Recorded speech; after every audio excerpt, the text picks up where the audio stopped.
Audio Jungle.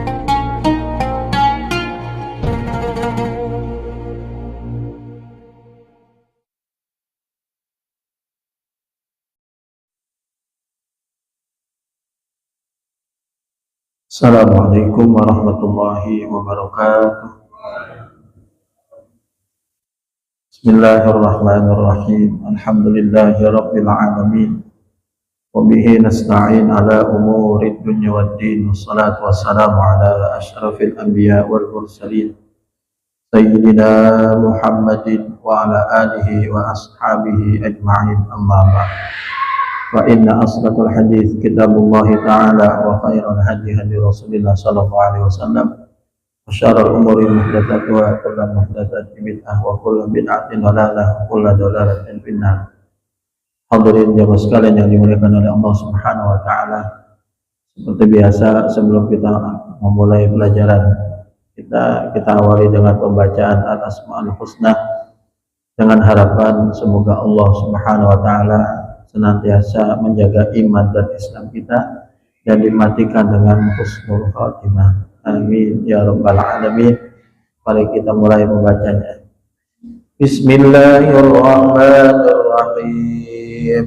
Huwallahul ladzi la ilaha illa hu ar-rahman ar-rahim al-malik Al-Quddus As-Salam Al-Mu'min Al-Muhaimin Al-Aziz Al-Jabbar Al-Mutakabbir Al-Khaliq Al-Bari Al-Musawwir Al-Ghaffar Al-Qahhar Al-Wahhab Al-Razzaq Al-Fattah Al-Alim Al-Qabid Al-Basit Al-Khafid Al-Rafi'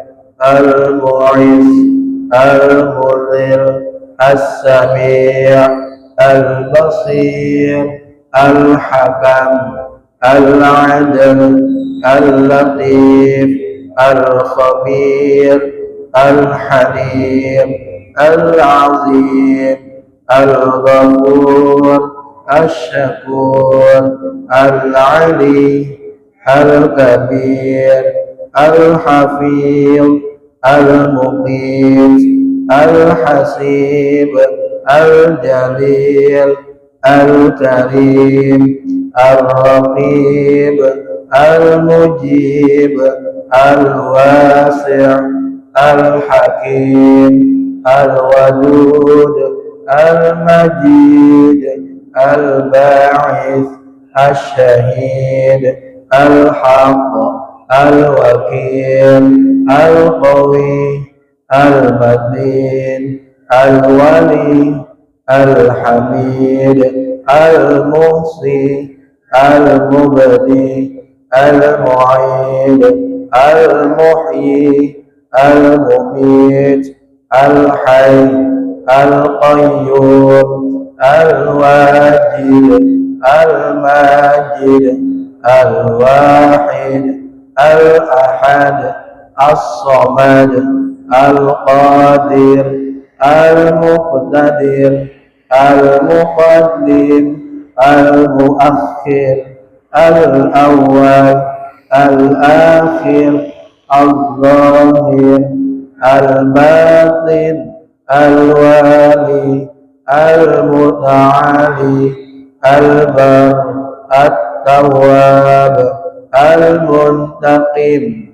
Al-Afu Ar-Ra'uf Malikul Mulk Dzul Jalali wal Ikram Al-Muqsit Al-Jami' Al-Ghani Al-Mughni Al-Mani' Al-Dhar Al-Nafi' Al-Nur Al-Hadi Al-Badi' Al-Baqi Al-Warith Ar-Rashid As-Sabur ليس كمثله شيء وهو السميع البصير. قال المؤلف رحمه الله تعالى وأدام النفع به وبعلومه في الدارين آمين. وثانيها الطهارة عن النجاسة في الثوب والبدن والمكان وكذا ما يتصل بها ومنه سيف أو أكازة في أسفارها نجاسة أو موضوع عليها فلا يجوز قبض ذلك ولا قبض حرف منبر عليه نجاسة في محل آخر. ومن ذلك أن يكون في عظم عاج من عظم الفيل فإن قبض بيده على محل النجاسة بطلت خطبته مطلقا وإن قبض على محل طاهر منه فإن كان ينجر بجره بطلت أيضا وإلا فلا. Alhamdulillah, puji serta syukur kehadirat Allah Subhanahu wa taala yang masih memberikan kepada kita kemudahan untuk hadir di majelis ilmu, taman di antara taman surga yang dijanjikan oleh Rasulullah SAW, yang dimana Rasulullah SAW bersabda, barang siapa yang ingin melihat taman surga, taman surganya yaitu majelis ilmu. Karena di dalam menuntut ilmu tidak ada sesuatu yang haram, duduknya saja sudah dapat pahala. Namun kelebihan dari menuntut ilmu, tidak paham ataupun paham itu tetap dapat pahala. Dan ini kelebihannya. Artinya apa? Tidak disyaratkan orang memahami, tapi kalau dia paham jauh lebih berfaedah, jauh lebih bermanfaat, karena hidupnya akan bertahap menjadi orang yang lebih baik dalam kehidupannya. Baik apanya? Baik beragamanya, baik dalam ibadahnya, baik dalam muamalahnya, interaksi antara manusia dengan manusia lainnya. Karena itu adalah fadilah dari orang yang senantiasa hadir di majelis ilmu. Mudah-mudahan Allah senantiasa memberikan kepada kita semangat di dalam menuntut ilmu sampai kita tidak bisa untuk berjalan, tidak bisa untuk melakukan sesuatu kalau memang itu takdirnya. Tetapi kita berharap sampai kapanpun kita meminta kepada Allah terus untuk menggali ilmu sampai akhir hidup kita. Amin ya rabbal alamin. Hadirin yang dimuliakan oleh Allah Subhanahu wa taala, kita masih melanjutkan pelajaran kita, yaitu syarat dua khutbah dalam sholat Jumat. Syarat pertama sudah kita bahas pada 2 Sabtu yang lalu. Sekarang masuk syarat yang kedua, di mana dalam syarat dua khutbah itu ada 10. Yang pertama sudah kita bahas, yaitu suci dari 2 hadas, hadas kecil dan hadas besar. Jadi khatib harus punya wudhu. Nggak boleh nggak punya wudhu, dia harus punya wudhu. Ketika batal, ya maka dia harus ulang lagi. Yang itu sudah kita bahas kemarin, bagaimana khatib ketika batal di tengah-tengah, bagaimana khatib gugur di dalam perjalanan khutbahnya, sudah kita bahas. Artinya apa?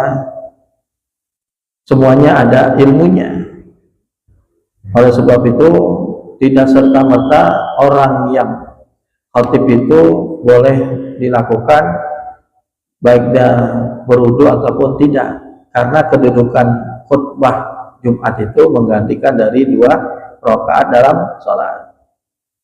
Banyak masyarakat yang sekarang ini melalaikan daripada khutbah, bahkan dia hadir ketika khutbah hampir selesai.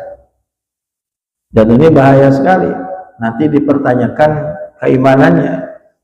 Apalagi kalau kehadirannya itu sudah Rasulullah berikan gambaran, datang awal dapat pahala onta, setelah awal artinya masuk mendekati waktu sholat dia mendapatkan apa? Nanti sampai ujung-ujungnya apa? Telurnya, ayam telurnya. Itu artinya apa? Masih dianggap bagus. Nah, yang jadi pertanyaan, dia hadir tapi sudah menjelang akhir khutbah. Ini kan kurang bagus. Oleh sebab itu kita harus mengetahui apa yang harus kita lakukan. Nah, syarat kedua dalam khutbah Jumat bagi khatib yaitu at-taharatu anin najasati fis saubi wal badani wal makan. Suci dari najis atau bersih dari najis pada bajunya, badannya, tempatnya.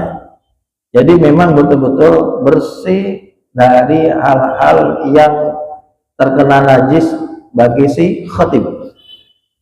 Nah, nanti kita lihat syarahnya. Apakah bersih dari najis ini masuk juga kepada si pendengar, atau nanti juga ada syarat yang berikutnya. Nah, kita lihat syarahnya. Jadi syarat yang kedua bagi khatib dalam berkhutbah yaitu dia harus bersih dari najis baik bajunya, badannya, dan tempatnya. Makanya kan hampir sama dengan sholat. Sholat itu kan harus bersih bajunya, harus bersih badannya, harus bersih tempatnya. Makanya khutbah Jumat itu menggantikan 2 rakaat dalam sholat. Makanya 2 rakaatnya lagi sholat setelah khutbah. Bedanya dengan sholat id, kalau id khutbah dulu, kalau id itu sholat dulu baru khutbah. Kalau sholat Jumat khutbah dulu baru sholat. Nah, 2 itu menggantikan daripada sholat di dalam 4 rakaat. Wa kadza ma yatasilu biha. Begitu juga orang itu harus bersih dari apa yang berhubungan dengan najis. Wa minhu, seperti saifun, pedang, au ukazun fi asfali najasa, atau tongkat. Jadi dalam si khatib bajunya sudah bersih, badannya sudah bersih, tempatnya juga sudah bersih. Nah, nanti kan ada tongkat yang dipakai oleh khatib. Nah, kan ada seperti kita. Memang sudah enggak semua masjid yang menggunakan tongkat. Nah, kalau ada masjid yang mimbarnya ada tongkat, nah tongkatnya itu harus bersih juga dari najis, baik bawahnya ataupun atasnya. Umpama pegangannya bersih, atasnya ada najis, atau bawahnya sebaliknya. Atasnya najis, bawahnya bersih, atau bawahnya najis, atasnya bersih. Pegangannya bersih, itu pun tidak boleh, karena tongkatnya itu harus bersih dari najis. Jadi selain baju, tempat, dan badan, tongkat yang dipegang oleh khatib pun harus bersih dari najis. Au maudun alaiha, atau tongkat yang najisnya itu ada di bagian atas. Fala yajuzu qabdu dzalik, maka tidak boleh memegang tongkat tersebut. Wala qabdu harfi mimbarin alai najasatan fi mahallin akhar. Begitu juga kalau di mimbarnya itu pinggirannya ada najis, nggak boleh juga dipegang. Pokoknya mimbar tongkat harus bersih dari najis. Wa min zalika ayyakuna fihi azmu ajin min azmil fil. Dari yang seperti itu, taring gajah atau tulang gajah, fa in qabada biyadi ala mahalin najasa batalat khutbatu aidan. Jika taring gajah atau tulang gajah, jadi Imam Nawawi Al-Bantani ini mengisyaratkan kalau tongkatnya itu dari taring gajah bagaimana, atau dari tulang gajah, maka ketika dipegang si khotib batalah khutbahnya. Kenapa? Karena taring gajah itu termasuk dari bagian yang bangkai, dan memang tidak dibolehkan menggunakan sesuatu dari hal yang bangkai meskipun sudah menjadi bentuk yang lain, tetapi tetap asalnya itu dia bangkai gitu. Dengan demikian, kalau ada seseorang yang tongkatnya itu terbuat dari taring atau tulang gajah, maka khutbahnya itu secara mutlak, secara total batal khutbahnya. Jadi hadirin yang dimuliakan oleh Allah Subhanahu wa taala, ini Imam Nawawi Al-Bantani memberikan contoh kalau ada barang yang sudah dibersihkan tapi dari bangkai, tetap hukumnya apa? Najis. Makanya jarang sekali orang tongkatnya itu terbuat dari hewan atau barang-barang yang awalnya najis, karena itu masih ada keterikatan dengan benda itu najis meskipun sudah dibersihkan dan sudah menjadi kayu atau pegangan untuk yang lainnya. Dengan demikian, si khatib tidak boleh melakukan sesuatu yang memang bukan pada tempatnya. Mungkin ini bagi khatib tidak masalah, tetapi yang masalah pengurus masjidnya harus menghilangkan tongkatnya itu dari hal-hal yang sifatnya bangkai. Jadi bagaimana kalau si khatib tahu ini kayaknya tongkatnya dari hal yang bangkai, maka si khatib minta saya nggak pakai ya, karena ini dari benda yang diharamkan, dan ketika saya khatib kan harus bersih dari najis, sedangkan bangkai adalah bagian dari najis.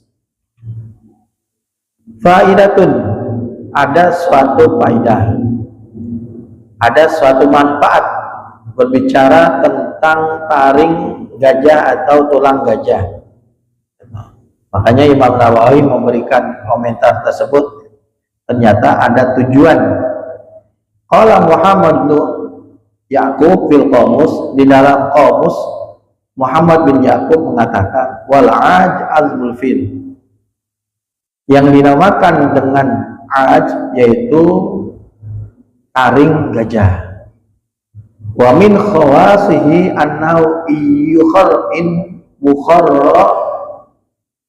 bukhira bihi zar'u aw syajaru lam yaqrub hudud. Jadi ada keistimewaan, ada kelebihan yang dimiliki oleh taring gajah. Jika taring gajah itu dijadikan sebagai asap, berarti apa? Dibakar, dan asapnya itu mengena kepada tumbuhan atau pohon, kata Imam Nawawi, lam yaqrub hudud, maka tidak akan ada ulet.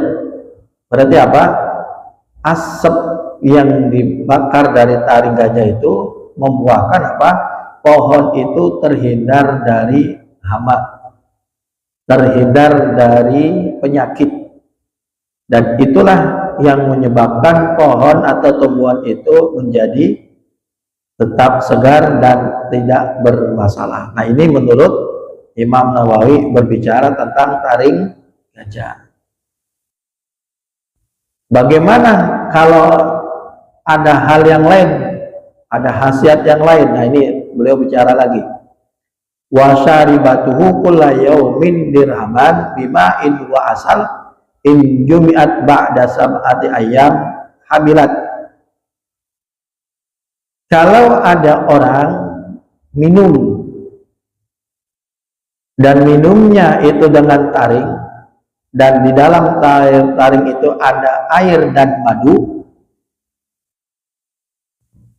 minumnya setiap hari,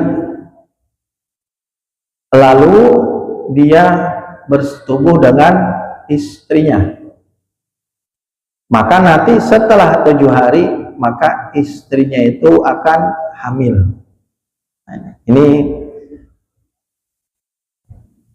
menurut Imam Nawawi. Nah tinggal kita mempraktekkan atau tidaknya bagi yang masih muda atau yang masih istrinya masih memungkinkan untuk hamil. Tapi kalau istrinya sudah nggak hamil ya nggak mungkin lagi mau pakai khasiat apapun yang udah monopos atau rahimnya udah diangkat ya nggak akan bisa juga. Ini kata Imam Nawawi, orang yang minum dan tempatnya itu dari taring, minumannya itu ada air, ada madu, diminum selama 7 hari, lalu dia bersetubuh, nanti hasil setubuhnya dengan istrinya akan menimbulkan hal kehamilan, berarti dikaruniai seorang anak. Ini menurut Imam Nawawi Al-Baghdadi. Jadi ternyata ada sesuatu yang beliau ingin ungkapkan, bagaimana orang kalau khutbah itu tongkatnya dari taring gajah. Nah dari hal itu beliau memberikan isyarat, ternyata ada khasiat dari taring gajah. Kalau dia dibakar dan asapnya itu mengena pada tumbuhan dan pohon, maka tumbuhan itu akan aman dari hama. Yang kedua, orang yang minum dengan taring dan di dalamnya itu ada air dan madu, diminum 7 hari berturut-turut lalu dia bersetubuh, maka nanti akan ada efek kepada istrinya, yaitu hamil. Wa qala Ahmad Al-Fayyumi fil Misbahil Munir, di dalam kitab Al-Misbahul Munir karya Ahmad Al-Fayyumi, wal aju anjabul pialah, yang namanya al-aj itu disebut dengan taring gajah. Qala laitu wa la yusamma ghairu nabi ajan, kata Imam Lais, tidak mungkin dikatakan aj itu selain daripada taring gajah. Wal aju, nah ada lagi yang mengartikan al-aj itu bukan taring gajah, tetapi zohru sulahfatil bahriyah, yaitu bokong dari kura-kura. Kura-kura kan ada bokongnya itu. Wa alaihi yuhmilu annahu kana li Fatimah radhiyallahu anhu suwarun min aj, wala yajuzu hamlu ala anjabil fiyalah li anna anjabaha maitatun misla fi sulahfa. Jadi ada ulama dalam hal ini di dalam kitab Al-Misbahul Munir karya Ahmad Fayyumi, kalau al-aj itu diterjemahkan dengan bokong dari hewan kura-kura, dan ini pernah digunakan oleh Fatimah radhiyallahu anha, anak dari Rasulullah SAW, menjadikan bokong kura-kura itu sebagai gelang. Seandainya itu diartikan taring gajah, maka tidak boleh digunakan. Makanya kata Ahmad Fayyumi, al-aj bisa diartikan dengan bokong dari hewan kura-kura, bukan taring gajah. Buktinya apa? Buktinya anak Nabi SAW menggunakan gelang yang terbuat dari bokong kura-kura. Oh ternyata kura-kura udah lama Pak, bukan hewan yang baru, sudah sejak ada zaman Rasulullah SAW. Kalau kita lihat dari pembahasan kitab ini, terbukti Sayyidatul Fatimah radhiyallahu anha menggunakan gelang dari bokong kura-kura. Li'anna anyabaha maitatun bi khilafi sulahmah. Nah itu, kalau seandainya al-aj itu diartikan taring, karena taring gajah itu bagian dari yang bangkai, nggak mungkin digunakan oleh Sayyidah Fatimah. Makanya al-az bisa diartikan dengan sulahfah, zahrus sulahfah al-bahriyah, yaitu bokong dari kura-kura. Wal hadis hujjatun lima yaqul bitohar. Nah, ini hadis yang menunjukkan bahwasanya bokong kura-kura itu bagian dari yang suci, bukan dari yang najis. Beda dengan apa? Taring gajah. Baik hadirin yang dimuliakan oleh Allah Subhanahu wa taala, itu syarat yang kedua dalam khatib di dalam khutbah Jumat, yaitu harus suci dari najis, harus bersih dari najis, bajunya, pakaiannya, badannya, tempatnya. Dan tempatnya ini mencakup tongkatnya, mimbarnya, tidak boleh ada sedikit pun najis yang mengena dalam atau pada tongkat tersebut, baik di bagian atas ataupun di bawah. Meskipun pegangannya itu suci dan boleh dipegang, maka tetap saja tongkat itu dibilang najis, atau tongkatnya itu terbuat dari taring gajah. Baik. Wasalisuha, dan yang ketiga syarat sahnya orang dalam berkhutbah, satrul aurah, yaitu menutup aurat. Berarti khatib tidak boleh terbuka auratnya, harus tertutup. Ai fi haqqil khatib la fi haqqi sami'ihi. Itu kewajiban si khatib, tidak wajib bagi yang mendengar. Berarti apa? Kalau ada jamaah masuk dalam kategori hitungan dalam khutbah Jumat, jamaah khutbah Jumat, jamaah Jumat, itu tidak menjadi syarat bagi orang yang mendengarkan khutbah Jumat, tetapi syarat bagi si khatib. Kalau sudah seperti itu, fala yushtaratu satruhum, maka tidak menjadi syarat bagi orang yang mendengarkan. Wa kadza tuhruhum, begitu juga suci orang yang mendengarkan. Nah, ini kaitannya apa? Kita dalam mazhab Syafi'i itu syarat sahnya salat Jumat ada berapa? 40. Nah, 40 orang ini kalau kita mau kaitkan dengan pembahasan ini, tidak harus 40 orang itu orangnya apa? Menutup aurat, atau dia bersih dari najis tempat dan baju. Selama di situ ada 40, maka terhitung dengan jumlah 40 orang yang dibolehkan untuk melakukan sholat Jumat. Jadi kalau kita memahami dari sini, dari 40 itu adalah bagian dari orang yang punya mukallaf, taklif, orang yang dibebankan memenuhi syarat itu adalah apa? Balik dan berakal, tetapi tidak menjadi syarat bagi orang yang suci dari tempat badan dan tempat badan dan tempat baju, pakaian dan badannya. Begitu juga tidak syarat bagi orang yang menutup aurat. Wala fahmuhum lima sami'u, begitu juga tidak ada syarat bagi si khatib, bagi si pendengar, bagi jamaah untuk bisa memahami apa yang didengarkan si khatib.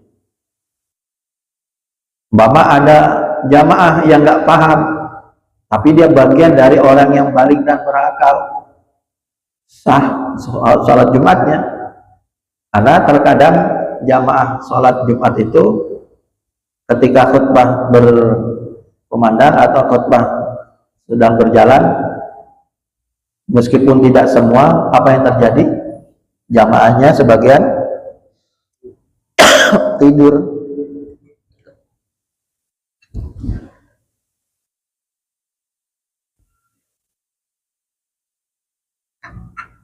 Makanya tidak ada syarat sah bagi orang yang jamaah untuk memahami khutbah Jumat.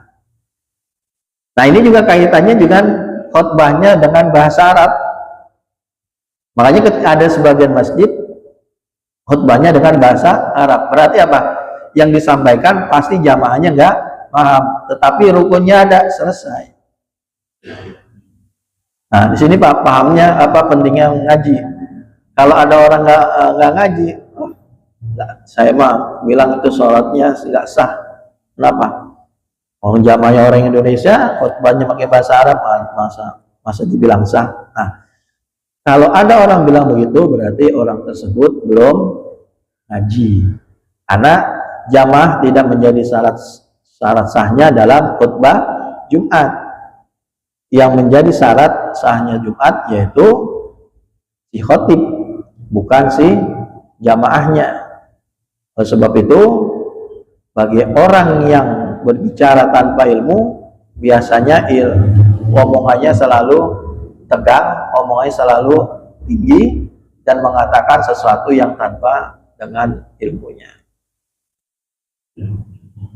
Jadi menutup aurat adalah salah satu syarat sah dalam khutbah Jumat, terutama bagi khatib, bukan bagi jamaah. Wala yushtaratu aidan niyatul khutbah, dan tidak disyaratkan dalam khutbah itu apa? Niat. Qala al-Bajuri wa inna mashtiru tadarika fi haqqil khatib. Hal tersebut menutup aurat adalah hak bagi si khatib, li'annal khutbataini mimanzilati rak'ataini kama qila. Karena dua khutbah itu sebagai pengganti kedudukan dalam salat 2 rakaat. Wa huwa mutalabbisun bi fi'lihima bi khilafis sami'in.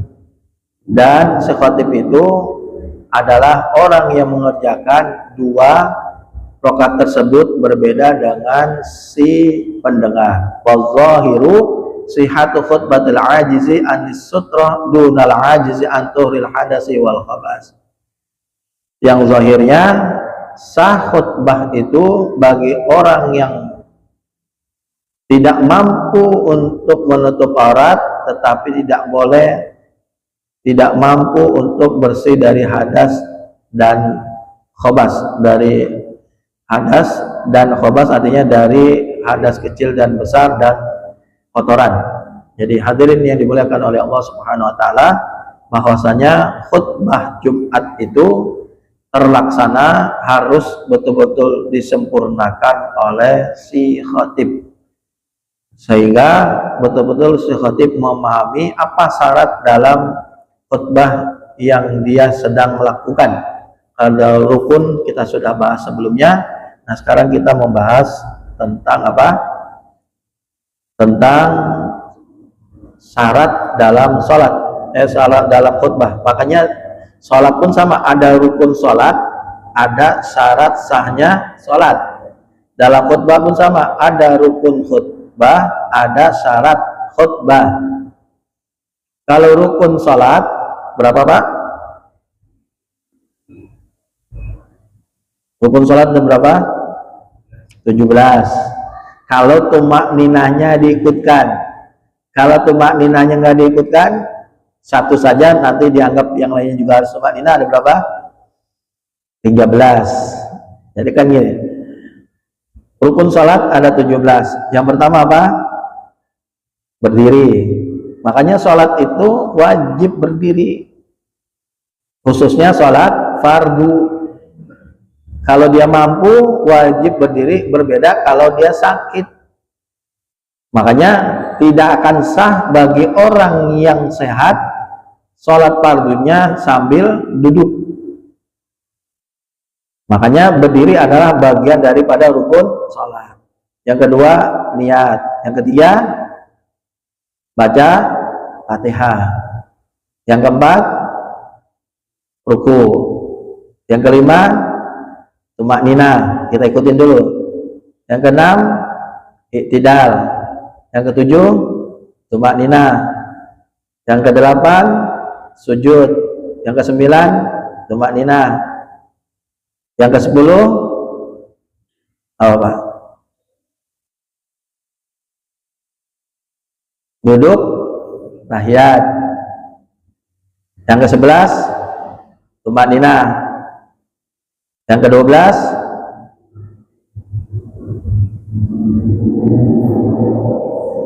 yaitu bacaannya. Jadi rukun itu kan ada dua, ada rukun qauli, ada rukun fi'li. Makanya di situ belum dipisahkan. Tahiyat, at-tahiyatul mubarakat itu wajib. Lalu apa? Salawat. Yang ke-14 salam. Jadi kalau mau dikurangi dengan tumanina, kalau di sebagian kitab Syafi'i cukup disebutkan di ruku tumanina. Apa arti tumanina? Tumanina itu diam sejenak. Nah, ulama fikih yang lainnya memberikan diam sejenak itu dengan bacaan sekali saja, subhana rabbiyal azimi wa bihamdi. Jadi ketika kita ruku, Allahu akbar, subhana rabbiyal azimi wa bihamdi, sami Allahu liman hamidah, rabbana walakal hamd, Allahu akbar, subhana rabbiyal a'la wa bihamdi. Boleh, karena sudah masuk dalam kategori apa? Tumanina. Itu sandarannya, standar dari tumanina, bacaannya sekali. Kalau seandainya diam-diam tapi nggak baca, sah. Kenapa? Bacanya itu bukan dari rukun. Yang rukunnya itu diam sejenak. Makanya pernah sahabat dilihat oleh Nabi sampai 3 kali sholat. Nabi sedang duduk dengan sahabat lainnya, ada sahabat lain sholat, dilihat oleh Rasul, pas salam langsung beliau dipanggil oleh Rasul, ulang sholat kamu. Habis salam lagi, ulang sampai 3 kali. Baru beliau menceritakan ketiganya, kenapa aku perintahkan kamu sholat berkali-kali? Kamu itu sebagai pencuri dalam kehidupan. Maksudnya Rasul, aku kan nggak mengambil sesuatu barang. Kok aku dibilang pencuri? Ya, kamu pencuri sholat. Kamu sholat tanpa tumanina. Allahu akbar. Langsung sami Allahu liman hamidah, Allahu akbar, Allahu akbar. Nah, nggak bisa. Jadi dalam sholat itu yang dinamakan sholat harus dengan rukunnya. Nah, apa syarat sahnya sholat? Nah, itu tadi, makanya beda. Kalau syarat sahnya sholat apa?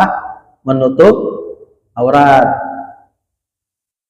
Apalagi bersih dari tempat, bersih dari najis. Berarti apa? Kita harus punya wudhu. Apalagi menghadap ke kiblat. Meskipun rukunnya benar, dengan tumanina, dengan bacaan fasih, tapi syarat sahnya nggak dilakukan salah satunya, makanya sholatnya belum dianggap sah. Sering saya katakan, banyak para remaja, anak pemuda, dia sholat tapi tanpa ilmu. Akhirnya apa? Ketika ruku, bagian belakangnya kelihatan, padahal bagian belakang bagian dari aurat. Ketika sujud lebih parah lagi, celengannya kelihatan. Makanya kasihan itu anak muda, keker badannya, wangi, bajunya oke, tapi sayang sholatnya nggak sah. Bagaimana kita bisa mengatakan sholatnya nggak sah? Yaitu tadi, auratnya terlihat. Jadi hadirin yang dimuliakan oleh Allah, kita sebagai orang tua punya peranan untuk mengingatkan anak kita atau saudara mengingatkan kita, atau kalau memang berani di samping kita kelihatan, mas sadar nggak? Kenapa Pak? Kalau jawabannya masih redup, rendah, berarti ini orang masih bisa diingatkan atau dia belum paham. Ada apa Pak? Kayaknya mas kelihatan sholat apa auratnya. Oh, berarti bagian belakang termasuk aurat ya. Berarti saya harus ngurang sholat. Iya. Kalau memang masih ada waktu, maka dia harus suruh orang sholat. Dengan apa? Coba di tempat sholat itu, musola atau tempat sholat yang disediakan teman yayasan atau yang lain, pinjem apa sarung. Jangan dibilang berarti saya urung sholat, nggak usah, karena nggak. Tetap kalau selama masih ada waktu, orang tersebut disuruh untuk orang sholat. Sebagaimana Nabi melihat sahabat sholatnya tidak benar karena waktunya masih ada. Jadi hadirin yang dimuliakan oleh Allah, ada rukun, ada syarat. Nah, rukun khutbah masih ingat Pak? Apa? hamdalah, memuji. Yang kedua, salawat. Yang ketiga, membaca ayat. Yang keempat, wasiat. Yang kelima, duduk di antara dua khutbah. Yang keenam, doa. Itu harus ada, Pak. Kalau nggak ada, maka si khotib batal khutbahnya. Nah, ini kita masuk ke syaratnya. Si khotib meskipun dia baca hamdalah, sholawat dan sebagainya, tapi auratnya kelihatan, nggak sah. Si khotib rukunnya tahu tapi dia nggak punya wudhu, berarti khutbahnya nggak sah. Nah, ini pentingnya kita mengetahui antara rukun dan syarat. Baik jamaah sekalian yang dimuliakan oleh Allah Subhanahu Wa Taala, pada malam hari ini kita dua dulu, yaitu bersih atau suci dari najis pakaian, badan dan tempat. Yang ketiga adalah menutup aurat. Baik, silakan kalau ada yang ingin ditanyakan sebelum saya akhiri, mudah-mudahan bisa dipahami. Ya, silakan Mas. Kalau melaksanakan sholat itu harus dua. Pertanyaannya, bagaimana dengan melaksanakan sholat untuk sendiri dan belakang? Bunyi sama yang sama dulu. Berkaitan dengan sholat id, Imam Syafi'i tetap mengedepankan jumlah, yaitu 40. Tetapi kalau mazhab yang lain, Abu Hanifah 4 orang jadi mau sholat id ataupun sholat Jumat, maka kedudukannya harus 40, tidak dibedakan. Sama dalam kategori Pak khutbah. Makanya dalam sholat id itu kan ada yang mengatakan 1 kali khutbah, tapi pendapat Imam Syafi'i yang namanya khutbah itu harus 2. Ada 2 khutbah. Khutbah pertama, khutbah kedua diiringi dengan disela dengan duduk. Jadi jumlahnya sama. Baik, silakan yang lagi. Mudah-mudahan ya. Jamaah yang masuk atau waktu sudah naik mimbar dan jamaah yang datang, aktualnya bagaimana? Oh iya, dulu atau tahun apa langsung duduk dengan aktualnya? Berarti ada jamaah datang telat, khotib udah naik di atas mimbar. Baik, maka di sana karena kedua-duanya masuk dalam kategori sunnah, maka bisa digabung. Seperti kita dalam melaksanakan qobliyah zuhur. Ketika qobliyah zuhur, kalau kita tahiyatul masjid ada waktu, oke. Berarti apa? Tahiyatul masjid baru qobliyah zuhur. Ya qobliyah zuhur ya, berarti sebelum kita melaksanakan sholat zuhur. Tapi kalau nggak ada waktu, ambil qobliyah zuhurnya, tinggalkan tahiyat masjidnya. Karena Pak tahiyat masjid ikut dengan qobliyah zuhur. Nah, berkaitan dengan khutbah Jumat, hari Jumat, maka orang tersebut harus menggunakan dengan 2 prinsip tadi. Kalau memangnya dia terbiasa melaksanakan qobliyah Jumat, maka dia niatnya nanti usolli sunnatal Jum'ah. Karena kalimat qobliyah atau ba'diyah itu kan nggak rukun. Seperti kita dalam sholat, usolli fardhu zuhri, kalimatnya itu. Nah, usolli sunnatal Jum'ah, berarti kalimatnya sudah jelas. Ba'diyah dan qobliyah tidak menjadi syarat untuk disebutkan. Maka dengan itu tadi, kalau memang dia telat, khotib sudah naik, berarti qobliyah Jumat. Tetapi ada ulama mengatakan mengikuti hadis Nabi, yaitu salat tahiyatil masjid. Nah, dalam hal fikih di sini ada 2 pendapat. Kalau memang dia ingin melaksanakan salat tahiyatul masjid, silakan. Kalau dia memang mengatakan, ada yang mengatakan qobliyah Jumat, berarti silakan. Tinggal kita memilih yang mana. Kalau kita mau terbiasa menggunakan qobliyah masjid, berarti apa? Sholli sunnatal Jum'ah. Tapi kalau kita tidak terbiasa qobliyah masjid, maka kita menggunakan apa? Tahiyatil masjid dengan dalil yang tadi. Ketika Nabi sedang khutbah, lalu sahabat itu disuruh berdiri. Ya fulan, sholli rakaataini. Itu namanya tahiyatil masjid. Baik jamaah sekalian yang dimuliakan oleh Allah Subhanahu wa taala, mudah-mudahan bisa dipahami pembahasan ini sehingga kita menjadi orang yang memahami keadaan tanpa bentrok, tanpa emosi dan tanpa menyalahkan satu sama lain. Mudah-mudahan Allah senantiasa memberi pemahaman kita semua. Amin ya rabbal alamin. Al-Fatihah. A'udzubillahi minasyaitonir rajim. Bismillahirrahmanirrahim. Alhamdulillahi rabbil alamin arrahmanir rahim maliki yaumiddin iyyaka na'budu wa iyyaka nasta'in ihdinas siratal mustaqim siratal ladzina an'amta 'alaihim ghairil maghdubi 'alaihim waladdallin amin. Bismillahirrahmanirrahim. Alhamdulillahi rabbil alamin. Allahumma shalli ala sayyidina Muhammad wa ala ali sayyidina Muhammad. Allahumma anfa'na bima 'allamtana wa 'allimna ma yanfa'una wa zidna ilman nafi'a. Rabbana atina fid dunya hasanah wa fil akhirati hasanah wa qina adzabannar. Wa sallallahu ala sayyidina Muhammad wa ala alihi wa sahbihi wa sallam. Subhana rabbika rabbil izzati amma yasifun. Salamun alal mursalin walhamdulillahi rabbil alamin. Wassalamualaikum warahmatullahi wabarakatuh.